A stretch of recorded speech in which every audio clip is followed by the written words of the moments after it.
primeiramente, agradeço a presença de todos e todas aqui, né, principalmente ao Dr. Luiz Felipe Amaro, da Ordem dos Nutricionistas. A Patrícia vai apresentar um pouquinho sobre a Casa do Brasil de Lisboa e a Ellen sobre esse projeto, que é do Casa Mais Empregabilidade, as sessões informativas com as ordens e sindicatos. E passo a palavra, então, à Patrícia, e depois a gente passa a palavra ao Dr. Luiz. Obrigada, Alexandre. Bom dia para quem está acompanhando aqui conosco do Brasil, boa tarde para quem está aqui também em Lisboa. Eu sou Patrícia Brederode, sou uma das técnicas aqui da Casa do Brasil de Lisboa, técnica desse projeto, né, que é o Casa Mais Empregabilidade, mais especificamente do Gabinete de Apoio ao Emprego. Muito rapidamente, a Associação Casa do Brasil de Lisboa, ela é sem fins lucrativos, estamos aqui no Bairro Alto, no coração de Lisboa Antiga, temos 30 anos de existência, estamos no mês das comemorações desses 30 anos, trabalhamos muito a questão, que para nós é muito cara, né, de políticas públicas que promovam a integração de comunidades migrantes de forma mais igualitária possível, mais acessível possível, não só da comunidade brasileira, mas de qualquer outra nacionalidade que esteja em Portugal. A Casa, ela trabalha muito essas políticas também, visando sempre uma integração muito mais ativa, não só integrar, mas uma integração com participação. Nossos serviços são todos gratuitos, por isso que a Alexandre aqui pede muito para que vocês preencham a nossa lista de presença, porque nossos serviços são financiados por projetos. E não vou me estender muito, deixo aqui o convite para que vocês visitem as nossas redes sociais, os nossos perfis, para poder acompanhar todos os projetos que a Casa desenvolve. Temos um projeto específico para quem está no Brasil, vocês também podem participar, e desejo aqui uma boa sessão para todos e para todas. Agradeço também aqui a participação do nosso convidado, o Dr. Luiz Felipe Amaro, e vamos continuar aqui juntos durante a sessão. Passo agora para a minha colega Ellen, que vai apresentar o projeto e o enquadramento dessa sessão. Obrigada, Patrícia. Obrigada, Alexandre. Bom, damos então início à sessão de esclarecimento com a Ordem dos Nutricionistas, a quem eu já agradeço pela disponibilidade por ter aceito o nosso convite. Essa é uma sessão, como eu disse, desse ciclo de sessões de esclarecimento com as ordens profissionais. Este ciclo, ele foi idealizado pela Casa do Brasil, através do Gabinete de Apoio ao Emprego, que observou o aumento na procura por parte de imigrantes brasileiros e brasileiras com maior qualificação. Essas pessoas chegavam no gabinete com muitas dúvidas com relação à regularização para o exercício de sua profissão em Portugal, e vinham também com muitas histórias de desinformação, o que tornava esse processo mais difícil e muitas vezes mais dispendioso. E diante dessa realidade, uma das componentes do projeto Casa Mais Empregabilidade, Estratégias para a Integração Laboral Migrante, financiado pelo Fundo Asilo, Migração e Integração FAMI, é exatamente esse ciclo de sessões com as ordens profissionais com o objetivo de aproximação entre as ordens profissionais e as pessoas, profissionais migrantes, e a partilha de informação de fontes oficiais. Então, dito isso, agradeço uma vez mais a Ordem dos Nutricionistas terem aceito o nosso convite, em particular a doutora Define Dias, que participou da reunião de preparação dessa sessão, e ao doutor Luiz Felipe Amaro, que está aqui hoje para fazer essa apresentação. Portanto, desejo uma ótima sessão a todos e todas, e passo a palavra ao meu colega Alexandre. Muito obrigado, Ellen, muito obrigado, Patrícia. Então, para dar início à sessão de hoje, convidamos e agradecemos a presença do Dr. Luiz Felipe Amaro, que é nutricionista, especialista em nutrição comunitária e saúde pública, exerce funções de assessoria técnica no Departamento do Exercício Profissional e no Observatório da Profissão da Ordem dos Nutricionistas. Muito obrigado, Dr. Luiz Felipe, mais uma vez, e é com você agora a palavra, pode dar prosseguimento à sessão. Muito obrigado pelo convite à Casa do Brasil. Bom dia para quem está no Brasil e boa tarde para quem está em Portugal. De facto, esta sessão para nós também é muito, muito importante, porque, de facto, eu ter ouvido a Ellen falar em desinformação acerca do processo de regularização choca-me um pouco, porque não existe, de facto, essa necessidade. qualquer questão que tenham os nutricionistas, que tenham, de facto, em relação ao acesso à profissão, fiquem perfeitamente à vontade para nos perguntar, para nos enviar e-mails, para marcar reuniões Zoom, chamadas telefónicas, o que seja. Nós, neste momento, temos o atendimento presencial suspenso, por causa das questões da pandemia, pronto, são outras situações, mas, efetivamente, o que se procura aqui é mesmo esta aproximação, porque, apesar de nós não termos números ainda oficiais, eu já lancei aqui um desafio à Casa do Brasil para uma possível colaboração, ainda não temos, de facto, números bem estruturados de quantos nutricionistas vêm do Brasil para Portugal. Temos alguma ideia de que houve um crescimento nos últimos 2 anos dessa situação, mas até agora, de facto, tem havido uma integração relativamente pacífica. Noutra questão também, ficam também já a perceber que no acesso, eu não estou diretamente relacionado com o acesso, mas estou diretamente relacionado com o exercício, ou seja, questões fiscais, questões de regulação de saúde, questões de regulação da própria profissão, éticas e deontológicas, etc., também já conhecem a cara, fiquem perfeitamente à vontade também para nos contactar e para perguntar pelo Luís, que faz parte da estrutura da Ordem. Bom, só para enquadrar, isto é uma apresentação, só para levantar algumas perguntas e para dar aqui também alguns pontos de referência, mais de onde é que está a informação e onde é que não está a informação, porque isso também é valioso hoje em dia. Só para... isto não está a andar, porquê? Esperem só um bocadinho. Coisas da tecnologia, já dá. Ok. A Ordem é baseada no Estatuto, ou seja, o Estatuto é uma lei e que, de facto, estabelece esta obrigatoriedade de inscrição na Ordem para o uso do título profissional e o exercício da profissão de nutricionista, que é até aqui nada de novo para um nutricionista brasileiro, que está exatamente obrigado à mesma situação, embora o sistema de regulação seja ligeiramente diferente. O sistema CFN-CRN, claro que é uma questão de escala, estamos a falar de 5.000 nutricionistas em Portugal para um número um bocadinho superior no Brasil, pelo menos de acordo com aquilo que nós conhecemos, é uma escala um bocadinho diferente, ou seja, mas o princípio regulatório é o mesmo, ou seja, a utilização do título profissional de nutricionista e o exercício da profissão dependem da inscrição na Ordem como membro efetivo. E eu uso a expressão aqui, membro efetivo, porque nós temos duas fases aqui, aliás, temos 3 agora, 3 possíveis títulos na Ordem. Temos o membro estagiário, que é no início da carreira, temos o membro efetivo e depois temos o nutricionista especialista, que é, de facto, um processo depois de especialização que é pós a obtenção do título de nutricionista efetivo. Efetivamente, esta lei define como crime a utilização indevida do título de nutricionista sem inscrição na Ordem, ou seja, nada de novo até aqui a nível de regulamentação, mas fiquem com esta referência. Se quiserem a apresentação também deixo-a já disponível para usarem como referência. Ou seja, a inscrição na Ordem para acesso à profissão, efetivamente, depende de uma qualificação académica. E temos aqui 3 disposições previstas no nosso Estatuto.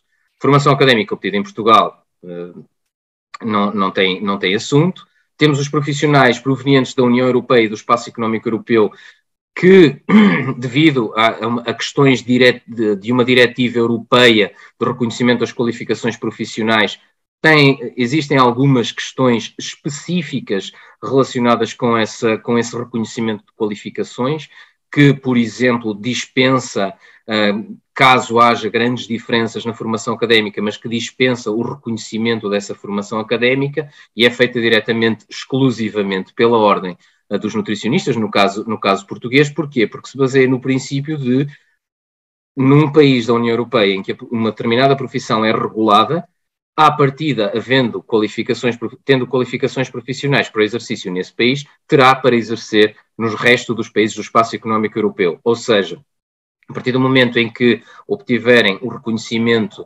das qualificações profissionais enquanto nutricionistas em Portugal, mais facilitada fica, por exemplo, a migração depois para outros países do espaço económico europeu, porque os processos depois também são diferentes. E nós também estamos disponíveis para fornecer aqui alguma consultoria, alguma assessoria nesse aspecto.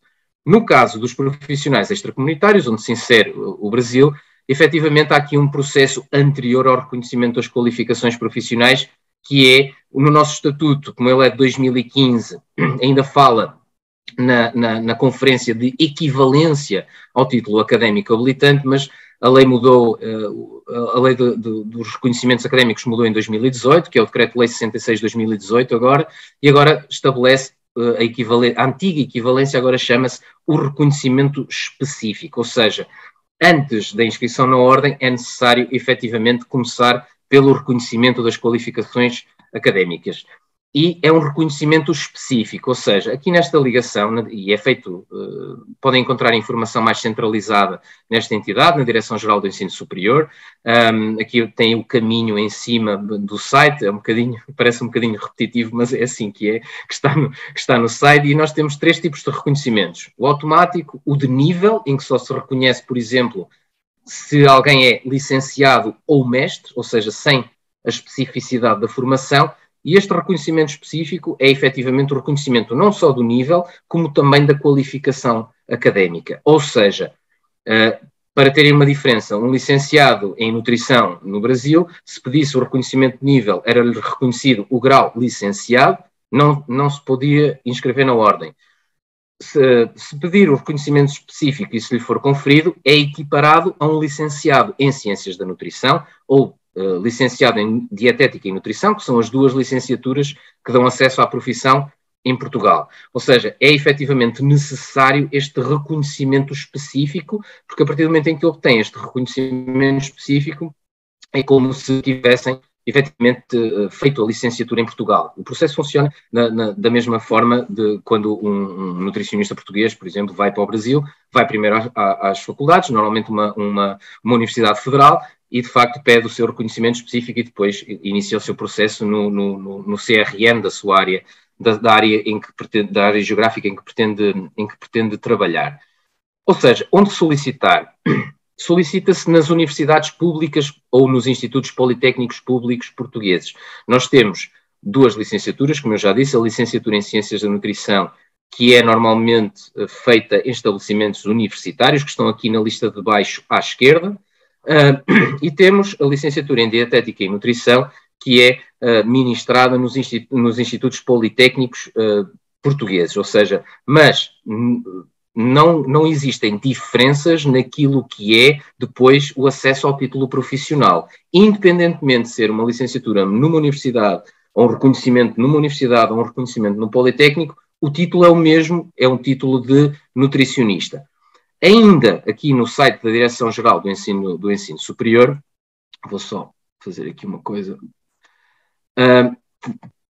podem começar o processo a partir daqui, ou seja, tem este caminho, querem reconhecer a sua formação em Portugal, é uma espécie de um algoritmo em que se vai respondendo aqui a algumas questões e adaptando à nossa situação em concreto, e depois efetivamente, o site vai indicar como é que deve fazer, quem é a autoridade competente, que neste caso é a Ordem dos Nutricionistas, quais são as escolas. Eu aqui também já fiz um bocado esse trabalho, mas tem escolas de nutrição no Porto, em Lisboa, em Vila Real, em Faro, Bragança, Coimbra, Leiria, ou seja, estão espalhadas pelo país e é um processo relativamente digitalizado, ou seja, à partida não existe nem exame escrito. Eventualmente, se houver de facto uma grande diferença entre a formação de base e os planos de estudos de uma determinada licenciatura portuguesa, eventualmente a instituição de ensino superior pode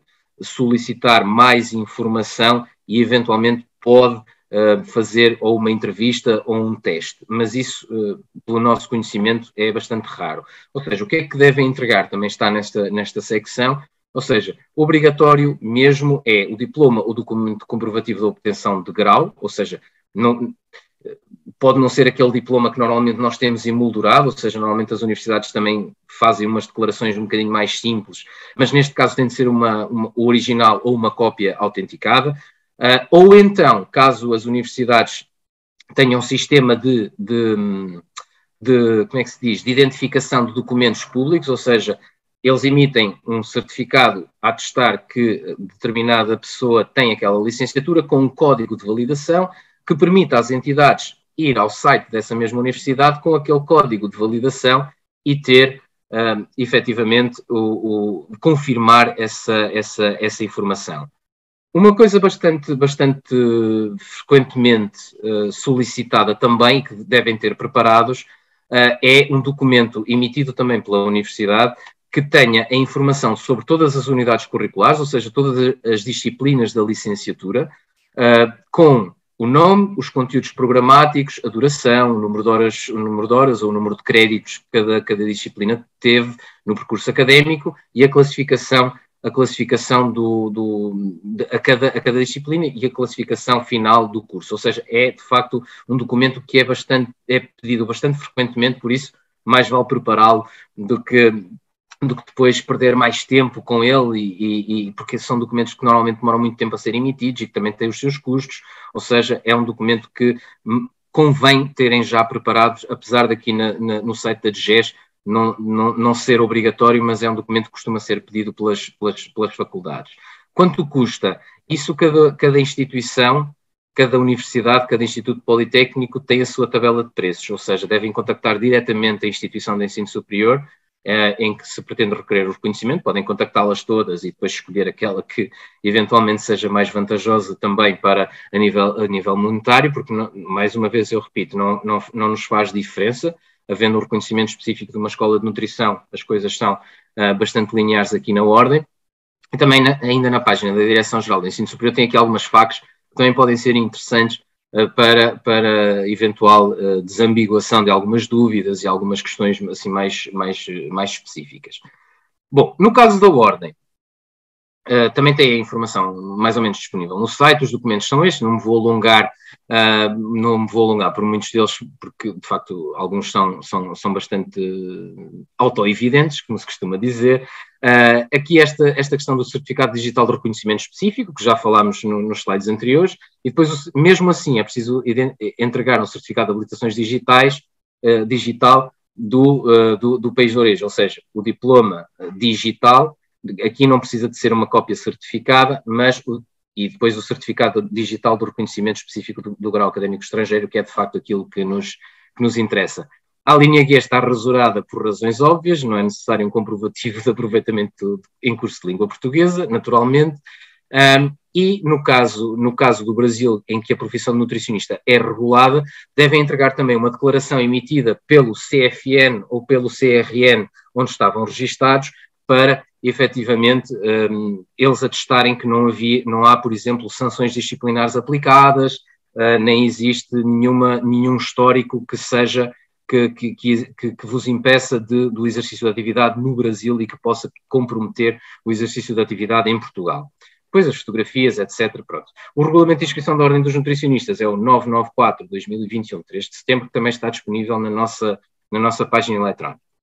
Ok, e como é que o processo começa mesmo, depois do reconhecimento? Tem aqui um formulário de inscrição na ordem, online, fazem um pré-registro, e depois tem aqui vários formulários com campos das diferentes dimensões. A identificação, a formação académica e depois o formulário do projeto de estágio. E o projeto de estágio refere-se ao estágio obrigatório que é necessário concluir para se aceder à categoria de membro efetivo da ordem, ou seja, é um estágio de 6 meses que é obrigatório. Ou seja, numa primeira fase, a inscrição é feita como nutricionista estagiário e depois há aqui um percurso do estágio profissional para depois, eventualmente, fazerem as provas de habilitação profissional e depois serem membros efetivos da ordem. Como é que isto funciona a nível de inscrição? Depois do preenchimento do formulário eletrónico de inscrição da Ordem dos Nutricionistas, devem enviar depois os documentos, as cópias digitais, por e-mail para o e-mail estagios@ordemdosnutricionistas.pt, verificar esta questão da informação sobre os seguros de responsabilidade civil, que normalmente, durante o período em que são membros estagiários, a Ordem assegura gratuitamente e eventualmente o seguro de acidentes pessoais, mas que é obrigatório, ou então o seguro de acidentes pessoais durante o período de estágio, e o pagamento das taxas, que estão no regulamento de cotas e taxas, que tem a ver com a taxa de inscrição e a análise do projeto de estágio. Todas as notificações, todos os contactos normalmente são efetuadas via e-mail, por isso tenham essa atenção, de facto, a darem um contacto o mais atualizado possível, um e-mail que vejam regularmente para efetivamente garantirem que as informações são dadas em tempo útil. Ou seja, como eu estava a dizer, esta obrigatoriedade do estágio profissional está estabelecida também no Estatuto e está regulamentada nos regulamentos de estágios profissionais e provas de habilitação profissional da Ordem dos Nutricionistas e é aplicável aos licenciados em Portugal e aos licenciados em países fora da União Europeia, esta questão do estágio da Ordem. O regulamento entrou em vigor em janeiro, por isso ainda é uma realidade também bastante recente. O que é o estágio profissional? O estágio profissional da Ordem tem a duração de 6 meses, é uma etapa de formação do nutricionista em contexto real de trabalho, pode ser proposto em qualquer altura do ano, ou seja, não existem épocas específicas para as propostas de estágio, nem para a inscrição da Ordem, mas existem épocas específicas, por exemplo, para as provas de habilitação profissional. É obrigatória a nomeação do orientador, um nutricionista efetivo com pelo menos 5 anos de experiência profissional, mas a Ordem também auxilia nesse processo. E, durante os 6 meses de estágio, existe a obrigatoriedade de frequência de um seminário de ontologia profissional com 40 horas durante uma semana, que já está devidamente calendarizado também, e quando vocês se inscrevem e formalizam o vosso estágio e ele é aprovado, todas estas datas, todas estas questões do fluxo do processo vos são comunicadas inicialmente para o processo ser o mais previsível possível. Ou seja, como é que isto funciona? Temos aqui dois fluxogramas. O de cima, e isto é uma possibilidade, que é a inscrição na Ordem pode ser feita sem entidade de estágio ou já com um estágio devidamente projetado. Quando ainda não possui entidade de estágio para fazer a inscrição na Ordem, lá está, temos o reconhecimento específico prévio a ambos os processos, fazem o registro na Ordem, é-vos atribuído o número de membro estagiário e depois, a partir daí, têm 6 meses para procurar o local de estágio que permita a prossecução desse estágio, apresentam o projeto com o orientador, etc., e só podem iniciar o estágio depois deste projeto ser aprovado pela direção da Ordem. A partir do momento em que iniciam o estágio, decorrem os 6 meses. Durante esses 6 meses há uma semana e 3 dias, e 2 dias neste momento, por causa da questão das videoconferências, em que há a frequência do seminário de deontologia e depois no fim dos 6 meses há a entrega de um relatório de estágio e as provas de habilitação profissional, que são duas, a prova de análise do relatório de estágio, uma prova técnica em relação à atividade que foi desenvolvida durante o estágio, e a prova de conhecimentos deontológicos que tem a ver com as matérias que são lecionadas no seminário de deontologia, que tem muito a ver com o nosso código deontológico, com casos de estudos. Nós também abordamos outros temas que são menos importantes para a prova, mas que podem ser relevantes para a integração profissional, tem a ver com o sistema fiscal, com todas essas questões mais burocráticas, extra-ordem até, para facilitar um bocadinho a integração profissional dos colegas. Na situação B, ou seja, já tem uma entidade em que têm a perspectiva de fazer o estágio, já tem o vosso orientador, depois do reconhecimento específico, ou seja, procuraram o estágio, conseguiram encontrar a entidade, conseguiram estabelecer objetivos concretos para aqueles 6 meses, fazem a candidatura e inscrição na Ordem já com o projeto, apresentam o projeto, depois a partir daí há a análise, ao início do estágio e depois tudo decorre da mesma forma que na situação A, até às provas de habilitação profissional. Para todos estes processos, há documentos disponíveis. Há um guião para o candidato com todas estas particularidades, e depois há um guião em que estão estabelecidos os objetivos para os estágios nas diferentes áreas de atividade.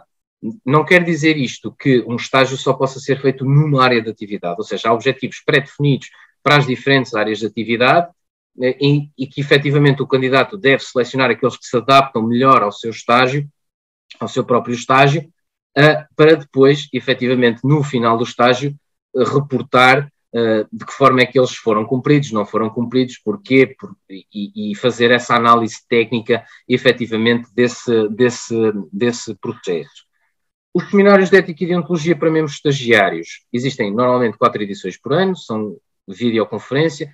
Estes 5 dias, na realidade, são 7, são 5 dias mais 2 dias em turmas separadas para análise de casos de estudo bastante específicos. Só para terem uma ideia, as calendarizações também estão aqui já na nossa página eletrónica. Os próximos são em outubro, e depois há em novembro, e depois para o ano que vem também irão ser publicados em breve. E depois, no final do estágio, com o relatório de estágio entregue e com o seminário frequentado e com os 6 meses cumpridos, há as provas de habilitação profissional, que também são por videoconferência, também são em datas pré-estabelecidas, mas à partida, essa semana de provas que estão aqui previstas são logo comunicadas no início do estágio, por isso não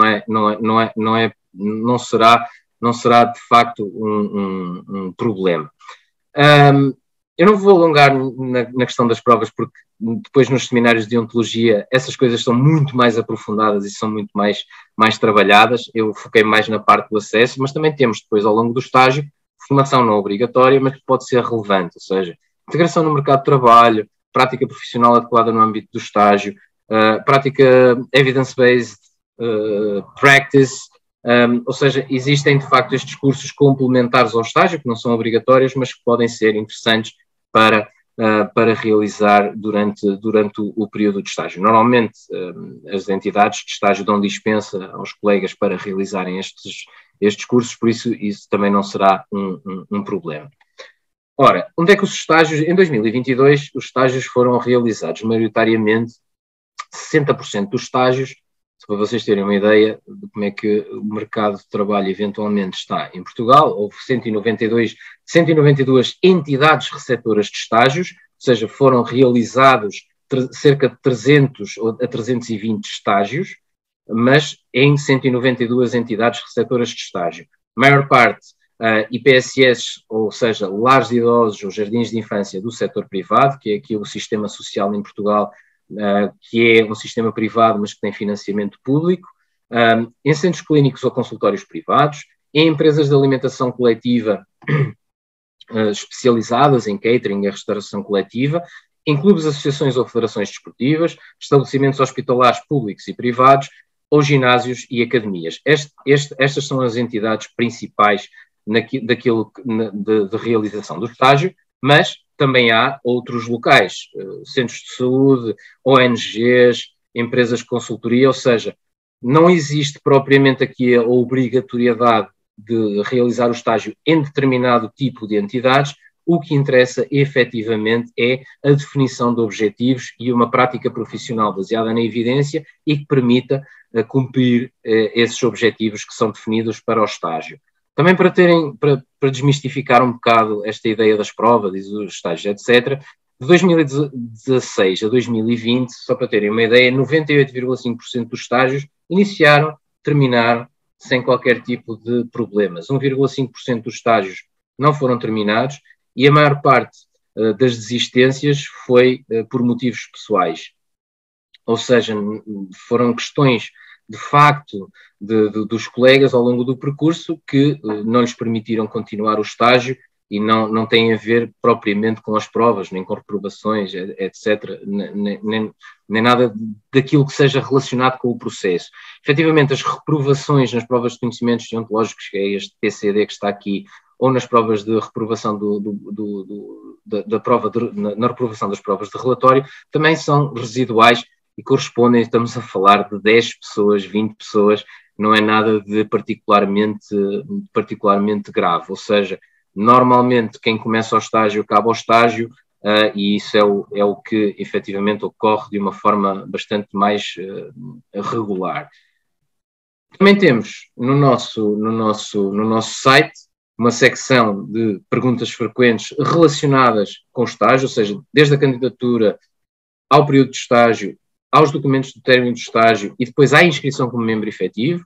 E aproveito e deixo-vos também os nossos contactos telefónicos e a nossa morada e os nossos contactos preferenciais para esta fase do acesso, porque de facto será a primeira entrada na ordem, e a partir daí esperamos nós encontrem condições para o exercício pleno da atividade nutricionista em Portugal, e para qualquer questão também estamos ao dispor aqui na Ordem dos Nutricionistas. Às vezes é importante perguntar efetivamente à entidade de origem, em vez de andar no passa-palavra, e nós estamos perfeitamente ao dispor para essa prestação de informação.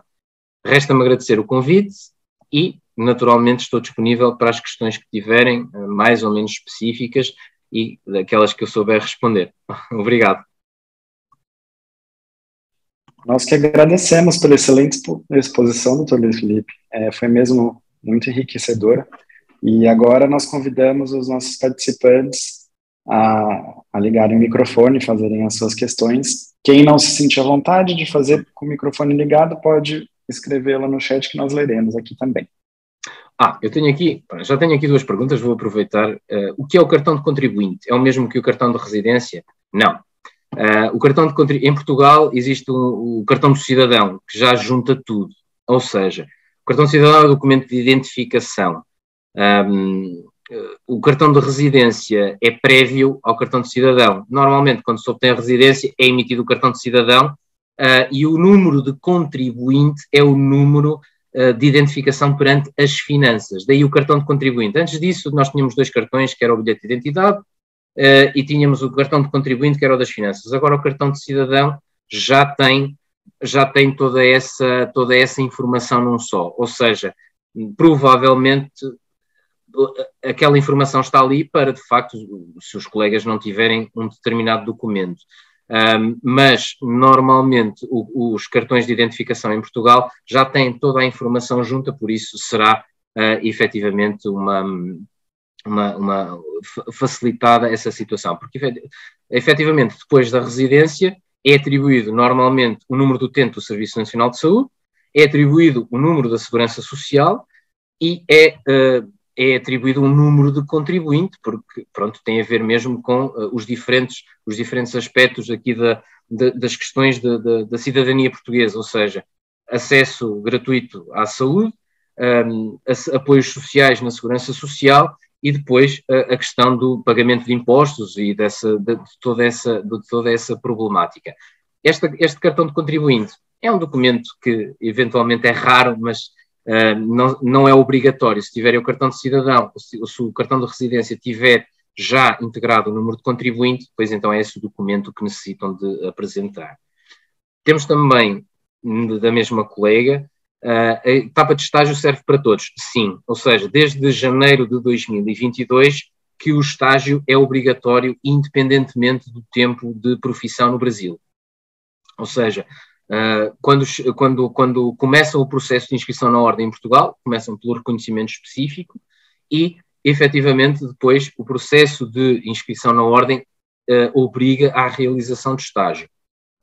Sem prejuízo de poderem realizar o estágio em Portugal ou no Brasil. Ou seja, é possível realizar o estágio profissional de acesso à ordem fora de Portugal, em qualquer país, desde que haja condições para cumprir os requisitos que estão a nível do regulamento dos objetivos, das entidades receptoras, etc., etc., e que estejam legalmente estabelecidos no país onde pretendem realizar o estágio. Ou seja, isso não será um problema se estiverem registados no CRN. Não sei se respondi às questões.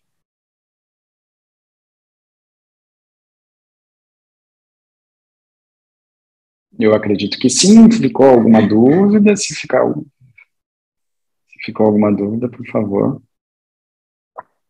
Nós também, como eu digo, nós temos os canais de informação perfeitamente disponíveis. Mais ou menos tempo, é o que nós costumamos dizer. Nós até podemos demorar um bocadinho mais de tempo, mas respondemos sempre.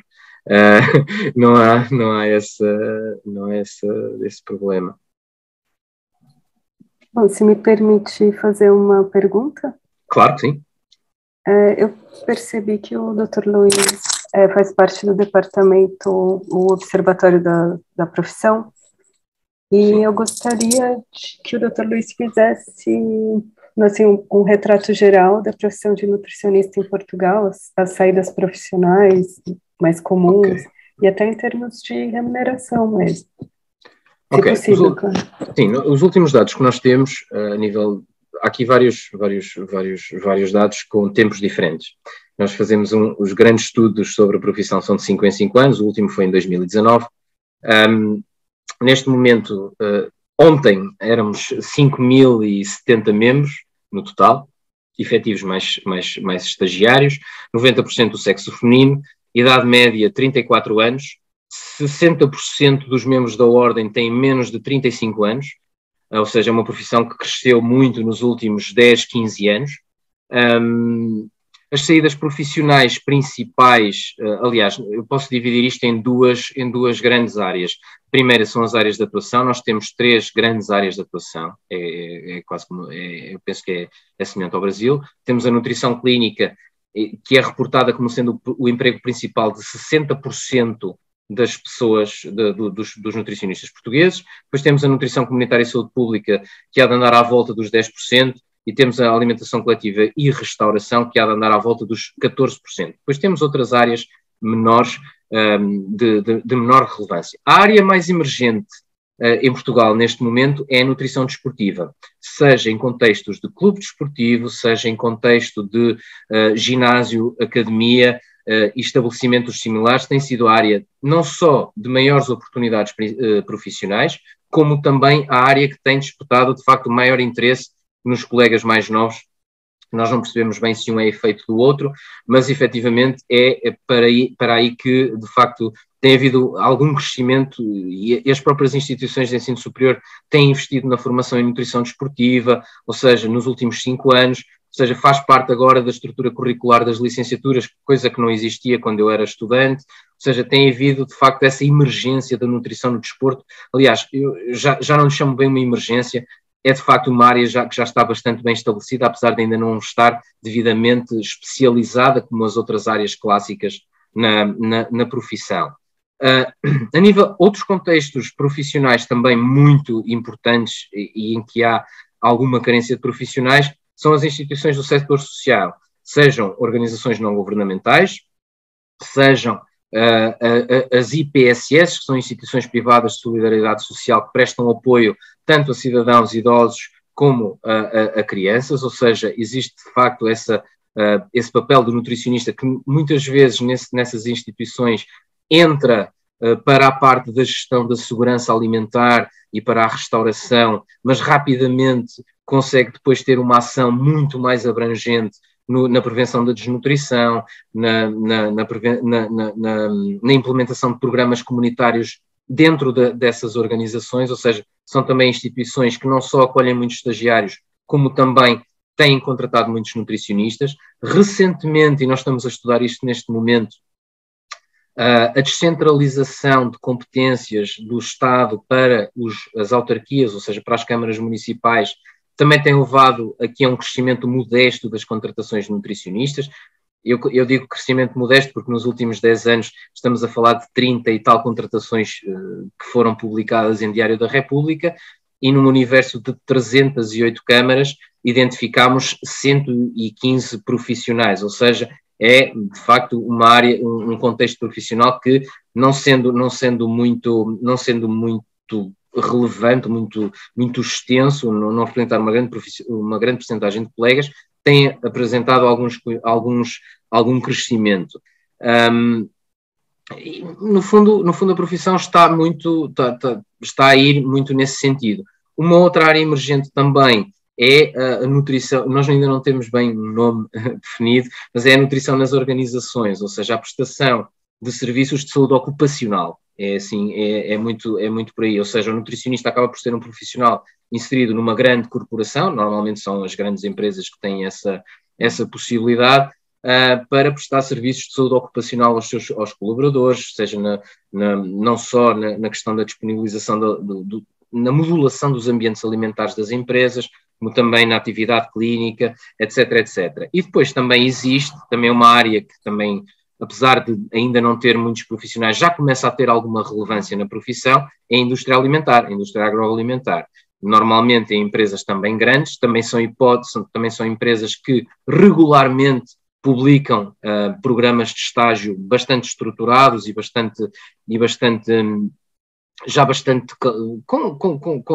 com toda essa estruturação, já calendarizados, ou seja, tem os programas de traineeship que já estão bastante oleados, por assim dizer, e são estas as principais áreas. Claro que a maior parte dos colegas, o perfil do nutricionista é um trabalhador independente, ou seja, tem atividade por conta própria, faz atividade maioritariamente na área clínica, eventualmente como emprego secundário pode prestar alguma consultoria na área da segurança alimentar, mas a tendência é para a especialização progressiva, que é isso que nós temos registado em Portugal, e é normalmente uma mulher muito jovem, ou seja, este é o perfil médio, vá lá, dos nutricionistas em Portugal. A minha irmã é nutricionista, mas ela trabalha em cozinha industrial, essa para as organizações que tem a cozinha para os funcionários. Assim. Sim, mas trabalha cá em Portugal? Não, ela trabalha no Brasil, vive lá. Ok. De facto, a profissão, há muitas coisas em comum, aliás, e a nutrição a nível regulamentar no Brasil, nós temos a noção que tem muito mais desenvolvimento, ou seja, já existe regulamentação da profissão desde, se a memória não me falha, 1967, ou seja, já são muitos anos de políticas nas questões da nutrição, não só na questão da higiene e segurança alimentar, mas também, nós também estamos a enfrentar um bocado esse desafio agora em Portugal, tem mesmo a ver com a insegurança alimentar, existe de facto aqui algum trabalho a fazer nessa área, seja através de ONGs, seja através de instituições particulares de solidariedade social, ou seja, não só no apoio aos idosos, mas também no apoio a casos sociais de pessoas que eventualmente enfrentem desafios no que respeita ao acesso a alimentos e ao acesso a alimentos saudáveis, e no fundo são estas as áreas.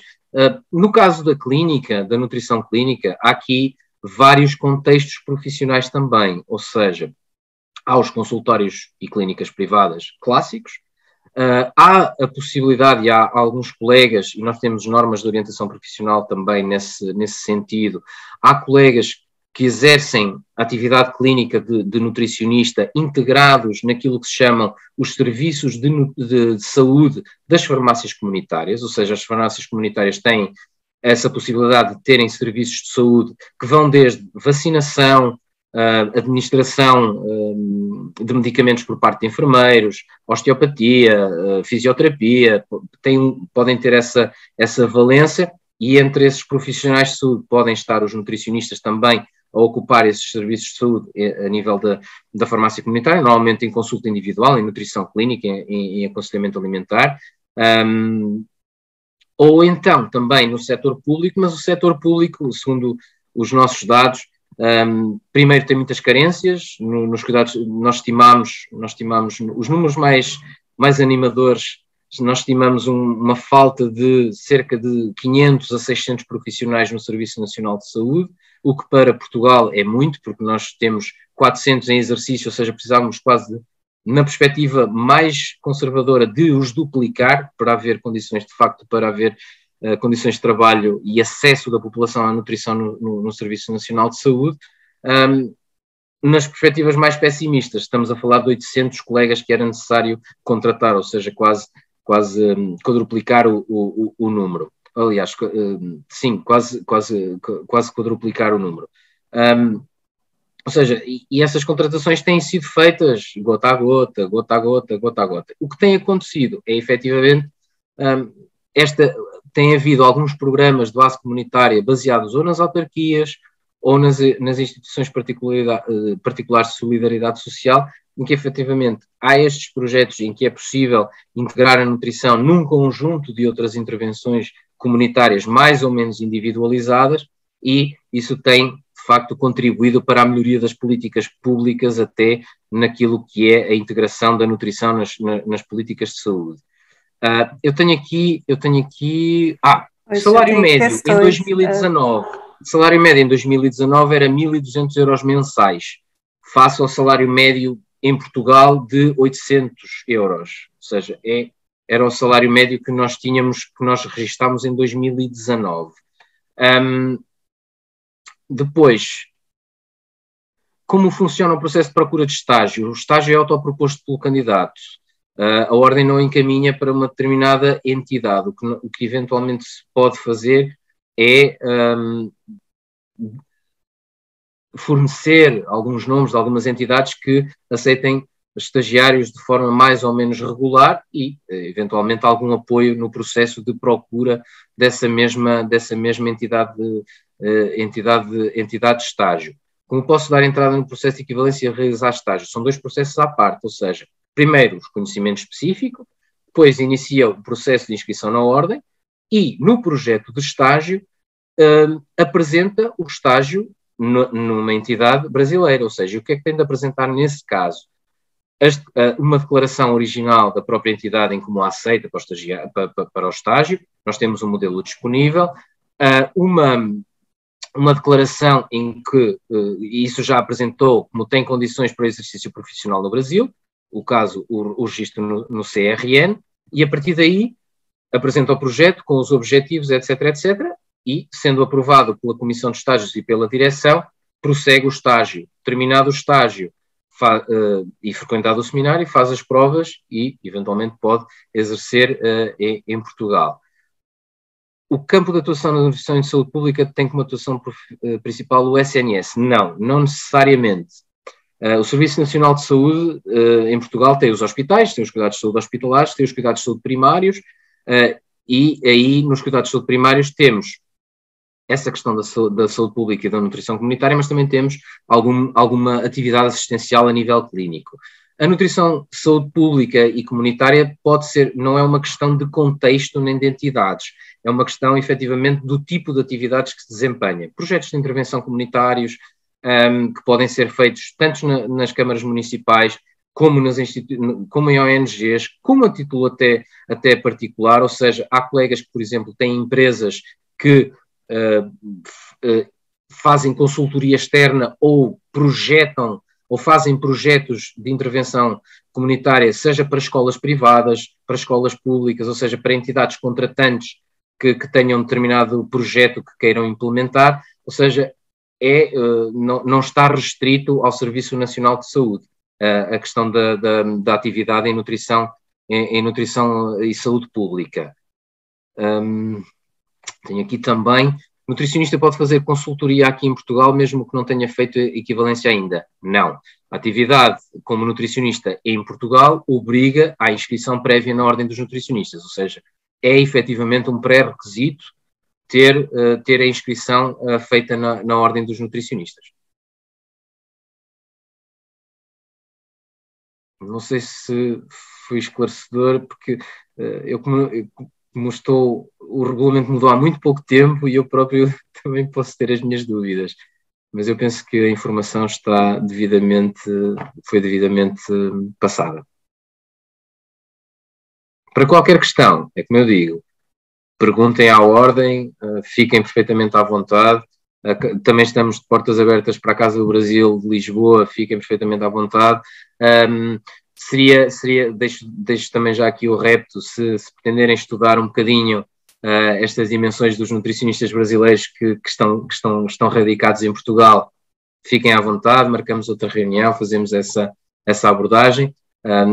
Estudos quantitativos, qualitativos, nós estamos disponíveis para este tipo de colaborações e aqui sim faz parte da minha responsabilidade. Nós ficamos muito agradecidos pela disponibilidade, Dr. Luiz Felipe, e no Facebook nós não temos mais nenhuma pergunta. Aqui no chat eu acredito que todas tenham sido respondidas também. Não sei se mais alguém quer colocar alguma questão. Aproveito também para informar que essa sessão ficará disponibilizada no Facebook, também ficará disponível num canal no YouTube, e isso será de grande valia para futuras, né, consultas, e, enfim, fica mesmo como parte de um banco de dados A Bruna está aqui com mais uma pergunta. Tem algum documento específico sobre o exercício da profissão em Portugal? Temos vários, ou seja, nós não só temos os regulamentos, como também temos depois, se forem à nossa página eletrónica, eu até posso partilhar, que é mais fácil, deixem-me só um bocadinho. Eu acho que até tem aqui uma pergunta também da Carla Costa, que qual seria o contato de Felipe mais direto? O meu contacto é gam@ordem. Eu já escrevo no chat, que é mais fácil. Só para terem uma ideia, aqui uma navegação no nosso site, não sei se conseguem ver. Ok. Conseguimos sim. Todos aqueles menus da inscrição, dos estágios, têm aqui essa informação. Documentos específicos sobre o exercício da profissão, tem aqui na parte da deontologia, ou seja, tem questões específicas sobre, por exemplo, os posicionamentos sobre redes sociais, rastreios, publicidade em saúde, autoria de atos profissionais, ou seja, reflexões éticas e deontológicas do Conselho Jurisdicional da Ordem. Tem aqui uma série de coisas, dados clínicos, ou seja, há aqui de facto esta ligação entre a prática e a regulamentação e a ética. Documentos mais relacionados com o exercício profissional em si, tem aqui na qualidade, ou seja, tem vários tipos de documentos. Tem as normas de orientação profissional, por exemplo, temos 3 em vigor neste momento: identificação do risco, nutricionalidade pediátrica, a atuação do nutricionista na farmácia comunitária e nos estabelecimentos destinados à prática de exercício físico e desporto. Depois temos os guias orientadores, que efetivamente temos aqui um bocadinho mais de produção, mas que, por exemplo, temos a intervenção do nutricionista em estabelecimentos de apoio social para pessoas idosas, as questões isto foi durante a Covid, as consultas online, todas essas questões, todas essas situações relacionadas com o exercício profissional à distância, e depois também da alimentação escolar, ou seja, nós acabámos por ter de dar algumas respostas técnicas para as orientações que também iam sendo emanadas por parte da Direção-Geral da Saúde. Aqui os requisitos dos consultórios para a realização de consultas de nutrição. Tem aqui informação também, não só em relação à prática profissional, mas depois também toda a questão regulatória de ter um consultório privado em Portugal. Aqui isto já tem a ver com a pandemia. Depois temos aqui a elaboração de cadernos de encargos para fornecimento de serviços de refeições, que faz a ponte com a legislação comunitária e a legislação portuguesa da restauração coletiva. E depois este é do Serviço Nacional de Saúde, que é uma coisa muito específica sobre uma lei, sobre um despacho que veio obrigar os hospitais e os centros de saúde a terem um núcleo de nutrição como unidade organizativa no Serviço Nacional de Saúde, para, no fundo, haver uma maior autonomia dos profissionais naquilo que é o exercício da profissão. Nesses contextos, que já não é um problema no Brasil, mas que nós ainda estamos nesta fase de conquistar este espaço a nível organizacional. Mas excelente, o site é bastante completo, tem muita informação disponível ali, então, para consulta. Certo? Fiquem perfeitamente à vontade, qualquer questão. Eu vou deixar aqui o meu contacto antes da sessão acabar. Ok. A GAM, que era o Gabinete de Apoio ao Membro,